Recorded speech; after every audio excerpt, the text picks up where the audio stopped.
Welcome to Real Chat with Kat, the podcast that's all about real conversations for real transformation. I'm your host, Kat Polsinelli, professional speaker, MC, and best-selling international author.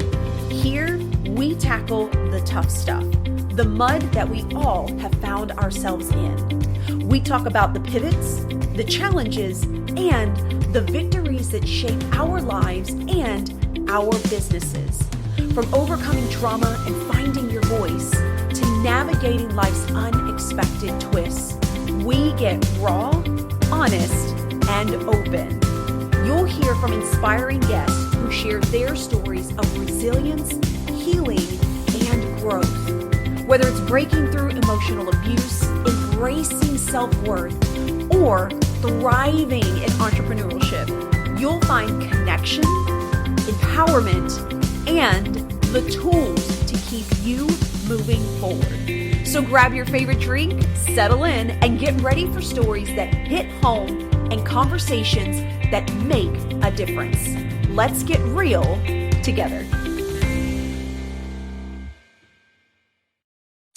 Hello, everyone, and thank you so much for joining me today on this episode of Real Chat with Kat. I am so excited to have you here with us today, and boy, do we have like a perfect on-target conversation that you're going to be able to use immediately. This obviously can be used at any point in time, and Joan's amazing at expressing communication and boundaries and things like that. But definitely when we're talking about the holidays, I feel like that always kind of gets everybody in a, what do we call a tissy? We'll use that term, a tissy. But there's a lot of things going on. There's a lot of tension. Maybe there's family members you're not a huge fan of, but you go and you do it anyway, and all those good things. And in life in general, I'm sure that there might be somewhere that you work and you're like, oh gosh, when Susan comes by. So I'm super excited to have this conversation and also be able to expound upon the different things that you can be aware of in your life, and making sure that you're putting yourself first. So, Joan, thank you so much for joining us at the podcast today. Oh, thanks for having me. It's a pleasure to be here. I am super excited, and I've known Joan for a while, and I love listening to her and all her expertise and all the different perspectives that she brings in from all the years that she's been doing these things. So, Joan, why don't you do us a favor then and fill everybody and tell us who you are and what it is that you do. Sure. My name is Joan Stenzler. I'm a native New Yorker and I love living in the city. I'm a licensed clinical social worker and a psychotherapist in practice for over 30 years. And because I'm a lifelong student, every 8 to 10 years of my career, I have gone back and studied something new. So I'm also a professional level yoga teacher. I teach meditation and mindfulness. I've been doing that for over 20 years. And at some point, I realized that I really wanted to add something more to the practice that I was providing to my patients. And I went back and I got a training in something called somatic experiencing, which is a body-centered form of healing work that helps to release the remnants of trauma in the body, mind, and spirit. And that's been a game changer. That was 13 years ago. And 5 years ago, 5.5 years ago, in July of 2020, when everyone was when everyone was in their homes and we had nowhere to go, I decided to start a women's group, and I reached out to people I knew, started a women's group, and that's where the Women's Empowerment Incubator programs were born. That's when I began teaching women's empowerment and transformational programs online. So those are just some of the things that I do, and I'm happy to share them with you today.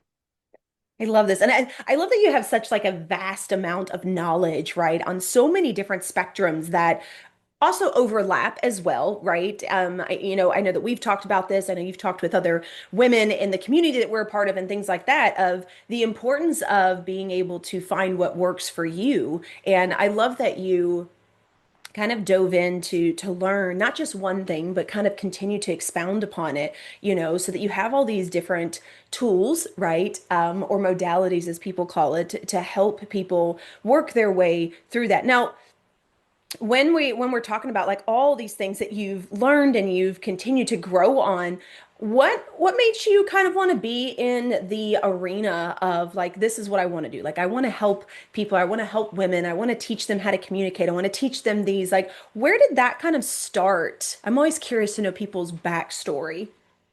I have two great stories. Number one, I often say to people when they say to me, when did you decide you wanted to become a therapist? Well, it started when I was 7. I was probably Wow. maybe even 6. I grew up in Brooklyn in an area where there were apartment developments, and I was in one of them, and there were some people, some young girls that I was friendly with. And one day, one of them came up to me and said, let's form a Sarah hating club. And I said, what? And I immediately had a really unpleasant reaction to that. And I wouldn't be part of that. I couldn't see excluding anybody. That was never something I would do. And it got me really, really upset. And at that point, I said, you know what? I'm not going to be friends with people that try to do that to someone else, number one. And number two, nobody's going to tell me what to do if it doesn't make sense to me. And it was literally at that point in my life that I started being really aware of people in the world, all different ages, and how they were landing, how their relationships were for them, and how they were being treated.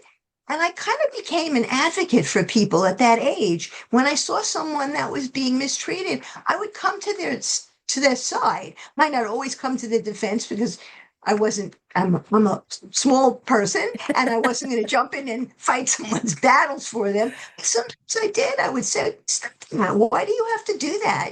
So that was the first thing. The second thing, and that this also um, speaks directly to the work I'm doing with empowering women.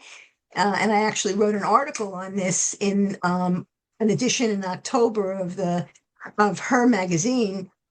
I come from a line of very small, very powerful women who know their mind, who believe it's important to trust themselves, and who um, are respectful, but if someone crosses a line, we're going to tell you. We are going to tell you. And so I was taught by the best how to advocate for myself and how to stand up for myself. And then I would see people around me that were just kind of cowering in the corners. And I just felt like, wait a minute, that's not the only alternative you have, but nobody's shown you that alternative. And Hmm. so as I became more involved with my empowerment work, which I actually have done throughout my entire career as a psychotherapist, I've brought that in to the work I've done one-on-one and with couples. I've helped people to recognize that they have choice in how they respond and that words have power. My dad was an English literature teacher, so he taught me to love the sound of the spoken word, to love the power of words.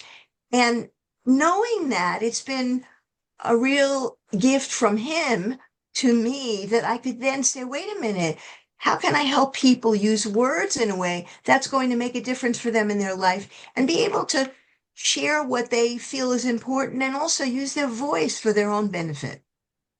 Oh, that's such a beautiful story. I love that, Joan. And there's so many words. Like, I love that you talk about, the beauty of the sound of words. I don't think that we pay attention to those. And what I found really interesting over the last several years, on my own healing journey is you're so right. Like words have so much power behind them, and when you get to the point of understanding what those words mean to you and the feelings that you have for that word or you choose to have for that word, it really can change the way that you do things on a regular basis. I always had, I feel like as a society, we have certain words that are doom, right? We have weak, we have, you have to be strong, we have, you're too loud or you don't. Like there are certain phrases and certain terms that we use that already have this negative connotation that we as a society have put on it. And I have found it really a lot of fun to re decide how I want those words to be And I find that really interesting. So, speaking of, since I want to jump in words real quick, so what would be some Mhm. of your favorite words that you love to hear that have this meaning or fulfillment or something behind it?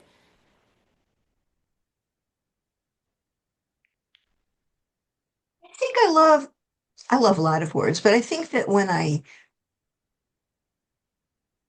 consider what's more expansive, those are the words that I really resonate with. So looking at nature and being outside and seeing the beauty and the splendor and the wonder in the world, I hear myself saying that and I just feel like I'm opening up, you know. Going to what you said, which really fits very well into many of the things that I teach and that I choose to do or not to do in all realms of my business, is that so many negative words are attributed as characteristics of women that they shouldn't do. Like you're Mm, too loud, you're too bold. Bold is a bad thing when you're a woman, right? You're too opinionated, right? You're too what are some of the other ones? You're too weak, you're too sensitive. That's the one that I mm, um when it's used derogatorily about a woman, it really upsets me and it gets me pissed off too at the same time because when I'm working with someone and they say to me, "Oh, I'm too sensitive," or they say to me, I have someone now, a lovely person I'm working with who had a terrible breakup, unexpected, and the person he was with was just awful about it. And he's struggling and he's talking about I gotta be strong, I gotta be strong. And what that means to him is I'm a man, I have to um, you know, I have to just strengthen myself and I have to just find a way to will myself to mm-hmm. get past Suppress it. the grief I'm feeling. And I said, you're not weak.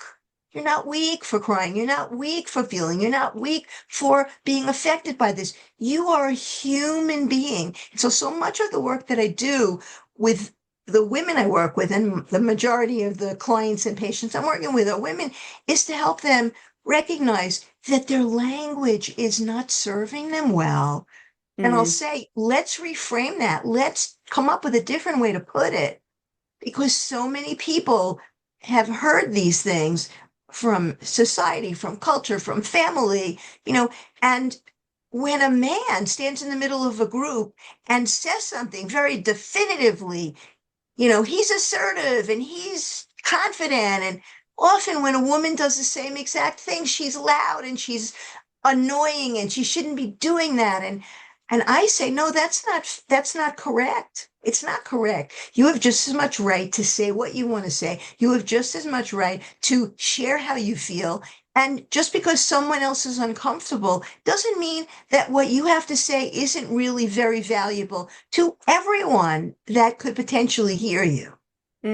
yeah. And I think that that's, when we're speaking to people, I think that's the bigger thing is to understand that not everybody is going to hear what it is that you have to say, and that's okay. And I think that kind of leads into, earlier you were talking about advocating for yourself and how, you were blessed to be around these amazing women that taught you that at such a young age. And I think that we have a lot of people in our society now that don't understand what that means, or we try to advocate or stand up for ourselves and it ends up in the wrong context, or we get partway through it and then we back down. So if we're talking about advocating for ourselves, one, what does advocating for yourself, what does that mean to you? And then two, how does someone begin to understand what that may look like for them?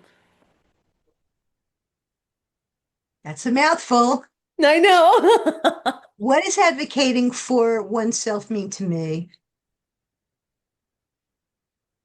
Before you can advocate yourself, you've got to be able to have some knowledge of yourself, some understanding of who you are, and some understanding of your values and what's important to you. So when we talk about boundaries and setting limits with other people, when we feel that they're saying or doing something that's uncomfortable, or they want us to be part of something and we don't want to be, it has to do with really knowing enough about ourselves to be able to figure out what works and what doesn't. And a lot of times, women, when they don't know what their values are, or they have some vague idea, but they're not really sure what's most important to them, um, when something comes up and it feels uncomfortable, they'll just sit there with the discomfort and like not really know what to do with it because they won't know where is this feeling coming from. It's just like, oh, kind of, I feel this sometimes. And is it connected to anything? Where as if something very clear and specific happens. I'll give you another great story. My grandmother, God bless her, she was amazing. She made her own clothes from the time she was young, and she was a seamstress, and she was part of a tailoring business with my grandparents. She made this fantastic, beautiful dress. We went out to dinner, and she was wearing this dress that she made. What did she do? She bought a dress she liked. She took the entire thing apart. She made Oh a my pattern gosh. for each piece, and then she sewed several other dresses. Made several other dresses with the same exact pattern. Okay. So she's sitting and we're eating dinner in Florida. And the waitress comes over to my cousin and says, what? And she was in her 80s at the time. Sharp as a tack and really, really, really funny, right? Very nice, but wouldn't, when someone crossed the line, she was going to let them know. Okay. So the waitress came over and said to my cousin, what are you going to have? So my cousin said, oh, I'm going to order the salmon and whatever else. And then she comes over to me and she says, well, what do you have? And I gave her my order. And then she looks at me again. This was a big mistake. She looks at me again and she says to me, and what will grandma have? And my grandmother turned to her in a very clear, definitive voice, very nice. But she looked at her and she said, if you want to know what grandma will have, then you should ask grandma. If I tell you the woman turned scarlet red and said, oh, I'm sorry, I'll be right back. And she scurried away like a little mouse from the table. And I said to my grandmother, good for you. I'm so glad you did that because that was so insensitive and that was so thoughtless. No idea whatsoever how brilliant a person you are. She's looking at you and she's making an assumption. Do not let anyone do that. And I was like Mm, so happy because to me, that's such an insult. You look at someone, you see that they look older, and you assume they have no functioning brain in their head. That's why one of the reasons I love being with kids. I love being with kids because they're so smart and they have so much to say. And so often, and it happens less lately than it used to when I was growing up, but a lot of times parents would be in the room, the child would be there, and they would just talk over the child or they would talk about the child, and the child is right there, and the child wasn't involved in the conversation. mm. And I would go over and I would hang out with and I would hang out with the child and I would ask the child questions and find out what was going on. And I'm a child magnet. I went to a family function for Thanksgiving, and there were two girls there. I couldn't wait to see them because I remember them. They were a little bit younger when I first met them, and briefly. And the two of them just immediately came over to me, grabbed me by the hand. They didn't even tell me what we were doing. They said, "Come with me." And I spent half the time after dinner hanging out with them. And their parents were like, "I'm so sorry." I said, "Don't be sorry. I'm having a great time. It's fun." People are they're not attuned to the wisdom in the world and the potential that you can learn from people of all ages. I Mm-hmm. mean, I have friends of all ages. I have always had friends that are younger than me, always, right? And I've always had friends that are older than me. So and I love that. And it's a model that I saw really replicated at my yoga center. I studied the renowned Kripalu Center in Lenox, Massachusetts. And many years ago, when it was an ashram before it became a yoga center, I would see people congregating in the dining room, a 6-year-old and an 80-year-old and the 30-year-old who was the mom to the 6-year-old. And they were just hanging out, having a conversation. Many people would just walk right by that scene and not see anything. And I saw that and I said, look at the connection that exists between all of us. If we could only realize that every day as we're going through our day, things would be so different in this world. To be Yeah. able to pick up on that, you know? Yeah. And it's such a beautiful testament to, that even if you are a teacher in some fashion, you can always be the student as well. And I don't think that our society is taught that you can be either or and you can be both all at the same time, right? I feel like, growing up, it was always your elders were the ones that were the smartest, right? And I think I've learned now, I'm like, I think they're just struggling through life as much as I am. But I agree with you in regards to being more open to listening and learning from other people of all ages. My kids, who are now 21 and 18, have been some of the greatest teachers to me. There have also been the greatest reflections, as well, but the greatest teachers because I get to see the way that they react to something or see the way that they're doing something that I'm like, gosh, I would have never done it that way when I was that age. And I can still take away some of the things that they do or the way that they think about something when we have conversations. And I'm like, I never thought about it that way. Like it is, I agree with you. I have people of all ages that I'm friends with. And I think that that is probably one of the most powerful things that we can have in our realm of people that we know is all of those different ages because we don't have a timeline that we go through, right? We don't turn 18 and then we experience this and we experience this, then we have kids and we experience like our timelines jump and twirl and swirl and go backwards and forwards. And I think that that's the cool part of it is because within that is how you get to relate to other people and also learn from people, whether they are younger or older than you. And I think that that's beautiful. And yes, I agree with you. I think that we should stop and pay attention to those things, a lot more than we used to. You were talking about speaking with your patients and how people go through things and how we have to also understand ourselves in learning to advocate for ourselves. What do you feel like? What are some of the things that we can start with to begin to understand who we are or what our values are so that we can start to be a little bit more aware of what's going on around us and how we want to be involved in it? So I'm trying to get the nugget in that. Can you just kind of give me a little bit of the central part of that question? Because I'm not really sure what you mean. Yeah, yeah, yeah, sure. No. So, if you've got someone that, let's say, is listening to the podcast right now, and they're like, what she's saying makes sense. And I realize that I don't necessarily advocate for myself, but I feel like I've tried to and it hasn't worked. And I've done all these different things and it's not worked for me. And I've tried to be assertive and I've tried to be abrasive and I've tried to be very calm.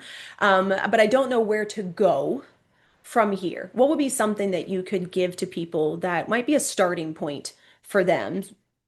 Look at the people you surround yourself with and see if they're people that are positive, see if they're people that have a belief that there are more good possibilities out there for themselves and also for you. Look at how they treat you and notice if the way that you feel when you're with them feels good or it doesn't. And if it doesn't, find new people Mm, or add to the people that you are already with, because some of them may have good qualities and you may be happy with pieces of your experience with them, but find other people to add to your life that will help you feel like you're being seen, you're being appreciated, you feel safe, and you feel like you matter.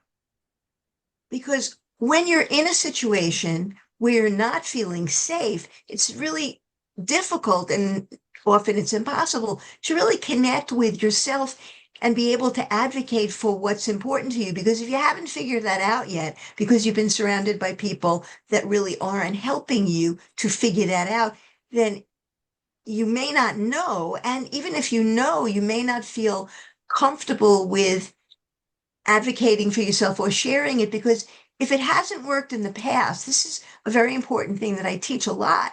If it hasn't worked in the past, it may not be because your approach is not the right one. You may have tried all the good approaches. You may be dealing with someone who's toxic. You mm, may be dealing with one form of toxicity, and I love this. I call them communication saboteurs. You have some Ooh. you I made up the term, and but yet you know what it is, right? From the Yeah. movies here, right? A communication saboteur is someone who, no matter what you say, no matter what you do, they're not listening. They're not interested in what you have to say. They're only interested in having the last word or taking up all the air in the room in the conversation, which is really annoying. Like, why would you want to have that kind of conversation? So if you're with someone who's toxic, find a really good therapist, find a really good relationship coach. I do both, right? And it's really important to have that personal support surrounding you, and also finding someone who's got the professional chops and the knowledge and experience to be able to help you to separate that out, because sometimes people immediately assume when something doesn't work, and I run into this all the time in my work. Sometimes, especially women, they assume that because something doesn't work, oh, it's my fault. It must have been something I did wrong. And so many women that I work with will immediately say, not, is this my fault? But they will say, how is it my fault? And if you give your brain a task, your brain is a very willing servant. If you ask your brain, how is this my fault? It'll give you all the different reasons, and probably most of them are flawed, as to why you're to blame for something that didn't work out, because you're dealing with someone who's a communication saboteur. Right? Mm. Someone who is a compulsive talker, or someone who's a competitive talker. I always say, I love this. Those people who loved watching Seinfeld, right? He had many different types of people. He had slow talkers and he had fast talkers. The one he left out, and he should have included because he was from New York, right? The competitive talker. We're mostly all competitive talkers in New York. We've got to find a way when we're speaking with other people to kind of slow it down, because when we're speaking with each other, that's the rhythm and we're comfortable with it. But when you're in a conversation and someone tries to take over, or what I call kidnap the conversation, and they've taken and they're running down the road, and you're like going, what just happened? If that happens enough times, it's enough information for you to say, wait a minute, I have a choice. And I know this is going to sound weird, right? Most of the time, when women stay silent, the association is with, oh, I just shut myself up. I just shut myself down because I was afraid of what would happen if I didn't. And that's the only reason. Here's another way to look at that. When you're dealing with a communication saboteur and you've had enough frustrating and negative experience with them to really feel convinced, it's not going to go any other way. If you can take a step back from it and say to yourself, okay, I'm going to dinner for Christmas, or I'm going to dinner for Hanukkah at so and so's house, and that person's going to be there.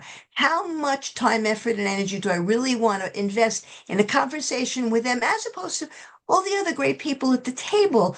You can choose to say, I am assertively choosing not to respond to that person, or I'm assertively choosing to silence myself, to stay quiet and not feed what I call feed the beast, right? Because if you're dealing with someone that's that aggressive in the way that they speak and that aggressive in the way that they approach a conversation, and you try to get in there, they're going to knock you to the side, and they're going to keep going. So you have a choice. You can say, you know what, I'm not going to do that. And that's a decision that most women, when they do it, they feel like, I shut myself down. But I say, no, the smartest thing is, if you're dealing with somebody like that, to just not give them any oxygen or any energy. And then they're talking to themselves. And Mm. eventually, as they keep going and going and going and going and going, then they stop and they're like, what's going on here? They finally realize that nobody's taking the bait.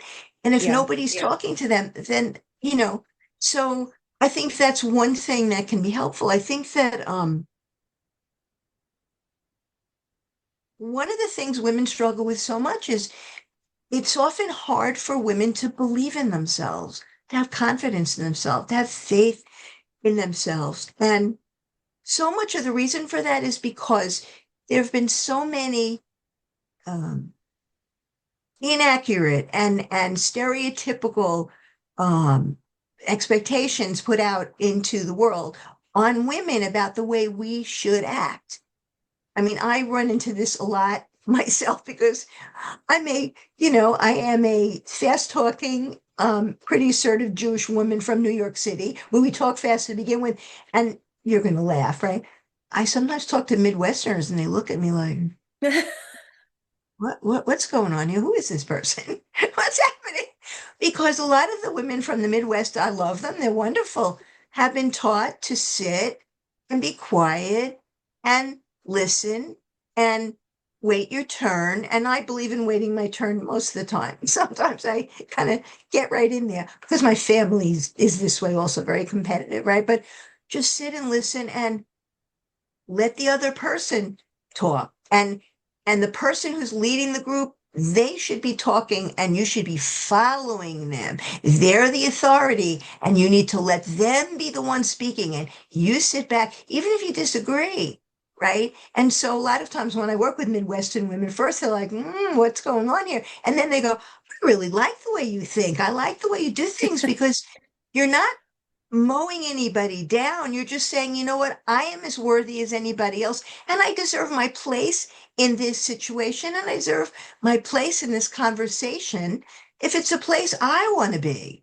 And if I don't, then I have the right to remove myself from it. And sometimes, and I'm sure you talk about this in your work. You do a lot of different things, but in your domestic violence work, if something is not a good place or a good situation, you have a right to, and it's also very important to remove yourself from it, even if it's family. Hmm. And that's often the hardest thing to do. Oh, absolutely. Family is definitely the hardest one, right? Because we have been taught in society that they are the most important, and we as the child are supposed to give back to them, right? And there's this really crazy invisible cycle of how things are supposed to be done. But I love the idea of choosing to speak your truth in that moment, or choosing to also remove yourself. And I don't think that we realize we have the opportunity to remove ourselves as much because we're like, we need to explain ourselves. We need people to know why we're doing something. And like you Mhm. said, but if they're a communication saboteur, or they're continually talking over you, it doesn't matter how much you explain, how much you tell them you don't want to have this conversation, how much you disagree. They're going to continue with what is most important to them, right? Because your means of communication doesn't mean anything to them. And I think that being able to remove yourself and saying, I'm done with this conversation, or just walking away. Some people may find that rude, but at the same time, I have realized through my own challenges with that, of always feeling like I needed to explain myself, that sometimes Mhm. that is the absolute best way to get past dealing with someone, because I've realized that not everybody wants to hear what you have to say, because they are their own priority, and that's their choice. And Mhm. I think that leads into, us being able to draw the line, set our own boundaries, and speak to that emotional place of communication of, I'm getting uncomfortable, I'm not feeling that great about this, or it's starting to do XYZ for me, and I'm going to choose, right, to go this direction. I, I, I think that's very true, and I think it makes a lot of sense. And I think that part of what happens sometimes, and I hear about this a lot, is when someone's in a situation which is tense and where there's um, kind of like rumbling underneath that something might happen in a conversation. Not infrequently, many people, men and women, will sit there with a discomfort, and it's brewing. It's like something's brewing, something's brewing, something's brewing, and they don't know what to do with it. And then eventually what happens is it comes out in a very intense way. And then they feel badly about it because it came out in a very intense way. And unfortunately, a lot of times what happens in this world is that you are judged, Mm, literally judged, for the way your response looks, as opposed to the validity of how you feel that caused that. And there's mm. a big difference between the two. So part of my work, part of my work helping women to become more assertive, and part of my work with empowering women is to say, well, let's unpack this situation. Let's take a look at the situation you have with your brother and what some of the triggers are. And what are some of the things that have made you uncomfortable in that relationship? What are some of the things that you have swallowed or that you haven't said that you might want to say? And you might decide not to say it, but let's explore that. And then look at, if you were to say that, what might that be? How might you say that? And then literally sitting down with someone and scripting out what that would look like, what it would sound like, and then having that modified and adjusted to actually fit that specific, sorry, that specific person's way of saying things. So that if they do decide they want to have that conversation with their brother, for example, that they have an idea of how to approach it. And time again, when we've done this, people will say, you put it into words that I couldn't have come up with better words than what you did. Or they would say, well, that's not exactly what it is, but it's really pretty close. Let's tweak it. And we tweak it. And then we do some rehearsal and role play. And they're like, that feels right to me. To be able to say it in a respectful way, to be able to say it in a clear way, to be able to say it with being mindful of the other person's sensibilities, but also knowing that if there's something you need to say, there's something you need to say. And here's the other thing. One of the biggest reasons that women don't speak up, there are about 10 or 12 of them that I reference when I teach. And one of the biggest reasons is we're kind-hearted, loving, sensitive people. And why don't we speak up? Because we don't want to hurt anyone else's feelings. Mm. And so what I say is the following. If you're being a jerk, right? And you're doing things and saying things in a way where you don't care about the effect of what you're saying, or you're not interested at all, and you're just throwing it out there in a very rude way, that's a different thing, right? That's one way when you hurt someone's feelings because you were careless with your words, because you were disinterested in the way your actions would affect someone else, and because you were okay with the fact that you upset them. That's one scenario. The other scenario is this. If you have a situation in which you're struggling with someone else and you feel it's really important to let them know how you feel, and you do this review and you go over it and you break it down with someone like me or someone else, right? And then you come up with a way to say it, and then you rehearse it, and then you say, okay, that feels good, right? And you do it, and that other person feels hurt. You're not responsible for their reaction to you. If you've done your due diligence and you have made sure that what you're saying is being said in a respectful way, in a careful way, in an intentional way, in a conscious way, and you've reviewed the message enough so that it feels like, yeah, that's what I want to say, and I need to let them know this. Right? And if they're hurt, it was an unintentional reaction to what you did, but you're not responsible for hurting them. Mm. If you go over to someone and you take a pail or something and you hit them on the head, obviously you're responsible for the fact that their head hurts. Like, don't do that. Don't hit someone over the head with a pail. Using a very extreme example, just to show, to share with your viewers. But if you know you need to say something because your heart is telling you this is weighing heavy and this is something that has made it hard for me when I'm with this person to feel comfortable with them. I don't want to feel that way. I love them. I want to feel better. Then it's important for me to take the chance, having done the work beforehand, to then say what I want to say, and then let their reaction be their responsibility and see what they say. Here's what I will say to a lot of people who are concerned about this, right? If you do that and you're dealing with someone and you've had good experience with in relationship, if you've seen them in other situations with other people and they've been reasonable and they're a good listener, and they are concerned about how other people feel, which means they're probably mindful of how the way they respond to others make others feel. It's more likely than you might think that if you make that effort with that person to share how you feel, it's more likely it's going to go well, or it's going to go better than you expected. There may be some glitches and some things you need to clarify. But if you know that they've been someone that's generally been reliable in that way, it's a much better bet than doing it with a crazy person who keeps cutting you off and interrupting you and never letting you say anything and constantly talking, going on and on and on and on. So you want to just say to them, shut up. It's enough already, you know. So, like choose your battle. That's not the best way to put it, but choose your situations so that you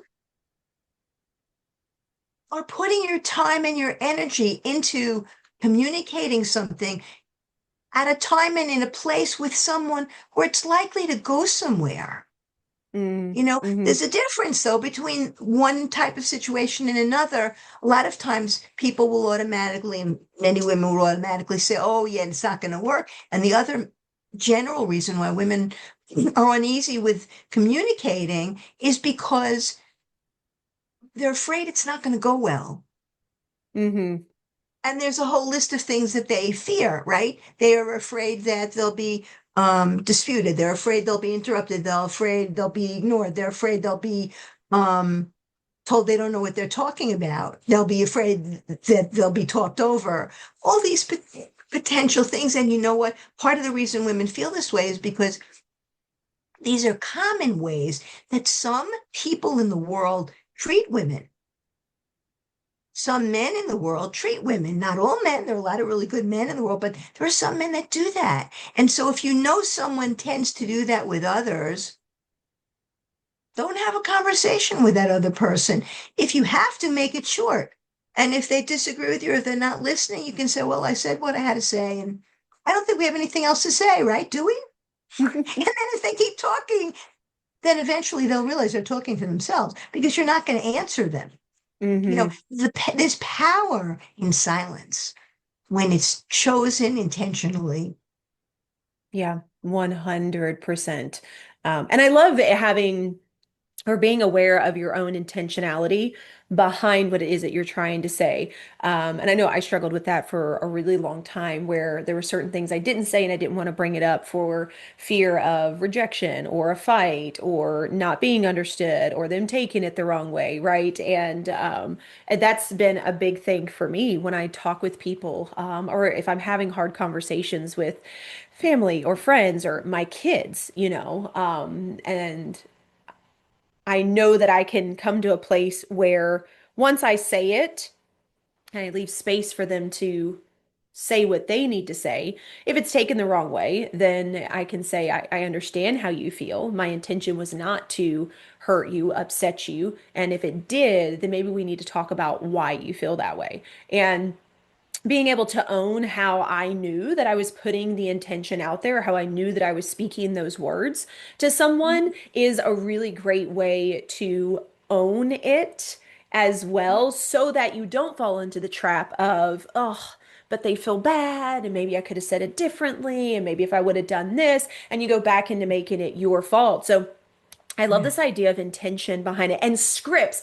This is so cool to me. Scripts Mhm, with somebody. How cool is this? To be mhm, able to write your thoughts down, to get it out on paper, to think of the way you want to talk with someone, to acknowledge the way, like, okay, I know that they would normally say something this way. Maybe if I said it this way, they might understand it. That is one of the coolest things I have ever heard. Like, that's such an amazing idea. So everybody, I hope you wrote that down. Like, what a tool to be able to think on how you want to have a conversation with someone. I remember multiple times in the beginning of my relationship, when I knew that I had things that I wanted to say, and I knew that there was a possibility of me not getting through them, or I was going to shy away from, whatever bullet point it was. And my husband can attest to this, and he'll probably laugh. I used to be like, okay, we need to have a conversation. I'm working through some things on me, and this is what I have. And I would bring a notebook and I would have bullet points of all these different things that I knew I wanted to touch base on. And even when I would get choked up or get emotional or feel like I was shutting down, I'd be like, okay, I still have these points that I need to get through. And I made it a point to make sure that everything that was on my list that I wanted to talk about was talked about. And there's something very empowering about that because you feel like you were able to get it all out. Even if the conversation didn't completely end at that space, it was just like this sigh of release of like, I got it all out. I did it, right? Like I got past the point of feeling like I was going to shut down. But I feel like for me, and I'm sure that you've probably dealt with this several times, where because of other situations that we have been in, it's much easier to be like, ooh, I don't want to bring that up. It's just easier not to say it because I know what happened last time versus giving the new person in your life or that you're speaking to a chance to, give them your side of the story when you're talking about stuff. So I think that, writing it down, scripting it out, practicing with some, that is such an amazing tool. Thank you so much for sharing that. I think Oh, that you're we're all going welcome. to And need that. you're welcome. And by the way, you just said you did it yourself. So congratulations on figuring that out yourself. Thank you, Joan. Right? Thank you. I didn't even realize Right? I was doing that. I think it's absolutely beautiful. So now I know that you have a freebie that you wanted to offer to everyone. So I wanted to give you the chance to talk about that a little bit, and also tell everybody, where can they find you? How can they follow you? How can they be in your world? You asked many multi-layered questions, my friend. Okay. Let's start with your freebie. Give us all your freebie. Tell us a little bit about it, because I'm super excited for everyone to get this. I think you have some amazing freebies for people anyway. But So I'll be very honest with you. I created it a very short time ago, and I just want to make sure. Hang on oh, one second. absolutely.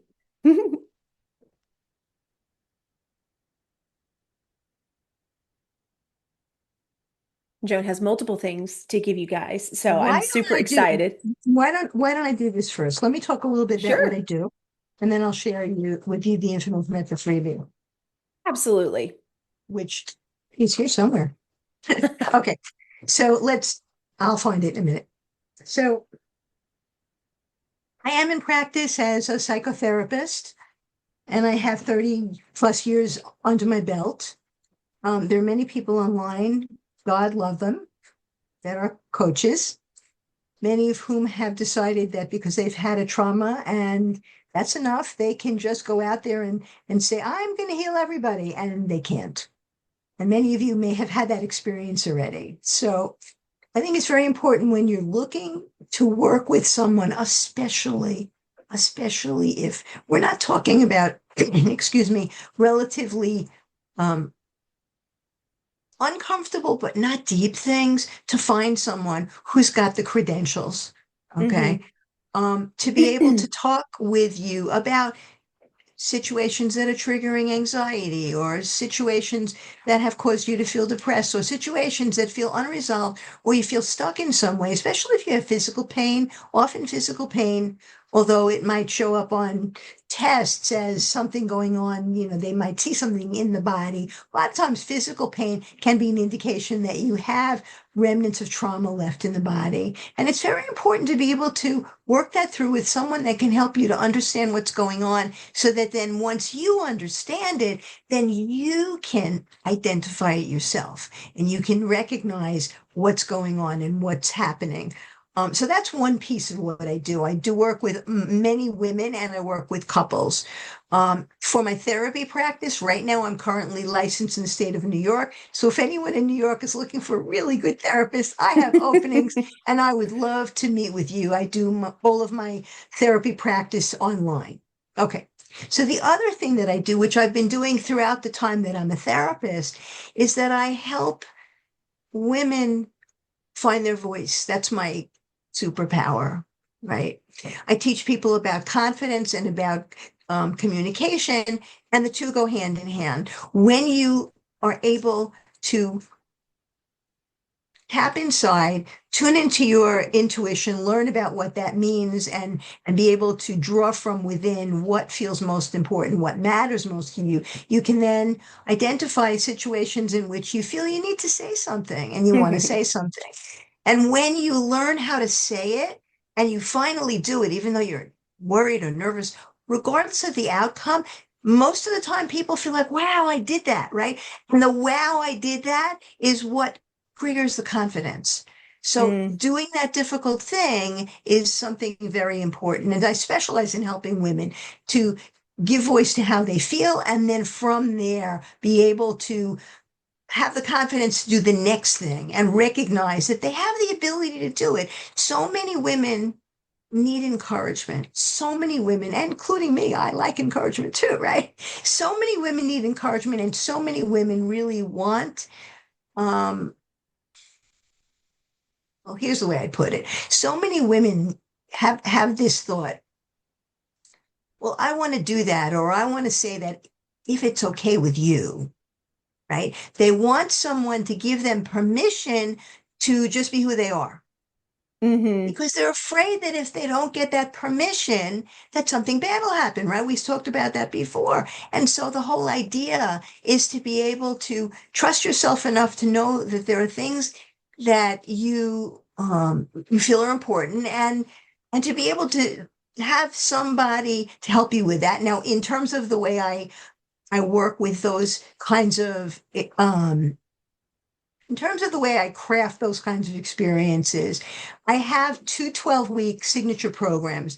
And my favorite one, which I'm going to be bringing back sometime in the spring, is it's an 8-week program called Finding the Courage to Speak Up.